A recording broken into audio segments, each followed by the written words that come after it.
இன்றைக்கி நாம் எப்படிப்பட்ட எந்த ஆட்சியில் நாம் இருக்கிறோம்னா, பிதாவாகிய தேவன் பழைய ஏற்பாடு நாட்களில் அவர் கிறிஸ்து செயலாற்றினார்னு பார்க்குறோம். அவருடைய குமாரனாய் இயேசு கிறிஸ்துவை அனுப்பி நாம் ரட்சிக்கப்பட்டோம். ஆகவே இயேசு கிறிஸ்துவுடைய ஊழியம் நிறைவேறி இன்றைக்கு பரிசுத்த ஆவியானுடைய யுகத்தில் இருக்கிறோம்.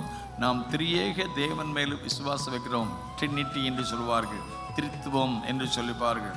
பிதா, குமாரன், பரிசுத்த ஆவியானவர். 3 தெய்வங்கள் அல்ல, 3 ஒன்று.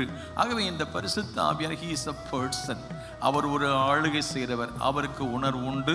அவருக்கு எல்லாவற்றையும் அறிகிறவர். அவரை குறித்து சொல்லும்போது அவர் என்று சொல்லுவார், he is a person. நான் போன பிறகு அவர் உங்களோடு இருக்கும்படிக்கு அவர் உங்களுக்கு தேற்றவாளனாகிய அவரை உங்களுக்கு அனுப்புவார். தேற்றவாளன், கம்ஃபர்ட் பண்ணுறவர். ஆவியானவரை குறித்து சொல்லும்போது மூல பதத்தில் என்ன சொல்ல அப்படின்னா பேராக்ளிட்டோஸ் அப்படிங்கிற ஒரு கிரேக்க பதம் சொல்லப்படுது.